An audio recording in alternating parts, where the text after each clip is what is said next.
Bu şəhvətpərəst dondurmacının uşaqlarla işi var, uşaqları əyləndirir, sevindirir. Onunla nə işiniz var?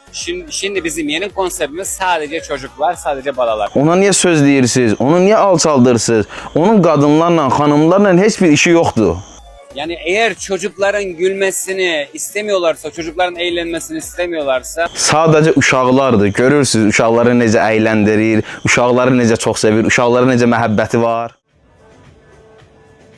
İki uşaqla oynamağını qabardır, önə çəkir. Amma 200 qadınla oynamağı haqqında danışmır, dilə heç nə gətirmir.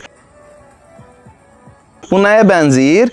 100 dənə pislik eləyir, əxlaqsızlığı, ədəbsizliyi yayır bəzi tərbiyəsizlər, blogerlər, əxlaqsız insanlar. Sonra gedir ərzaq yardım edir. Göstərir ki, bəli, mən xeyirxah, gözəl insanam. Mən uşaqları sevirəm, qaziləri, şəhidləri sevirəm. Bu da həmin taktikanı işlədir. 2 dənə uşaqla oynayır, sevindirir. Sonra da 200 dənə pislik eləyir. Günahı, fəsadı yayır, əxlaqsızlığı yayır.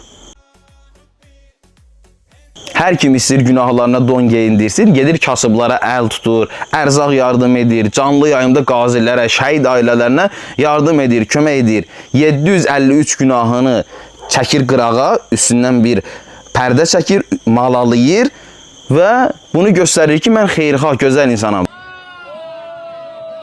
Rəylərdə də avam insanlar nə yazır? Gör nə ürəyi təmizdir, onunla nə işiniz var, ona niyə söz deyirsiniz? Çox gözəl insandır, görmürsünüz cəmaata yardım edir. O qədər pisliklər, günahlar, fəsad, tərbiyəsizlik, əxlaqsızlıq, cəmaatın mənəviyyatını pozmaq, cəmaatın milli mənəvi dəyərlərini təhqir etmək isə yaddan çıxır. Bu da pul qazansın deyə qadınları əyləndirir, Azərbaycanın müsəlman xanımlarını dünyada əxlaqsız kimi təqdim edir. Sən uşaqları sevmirsən, uşaq qatillərini sevirsən, sən uşaqların köləsi deyilsən, uşaq qatillərinin köləsisən.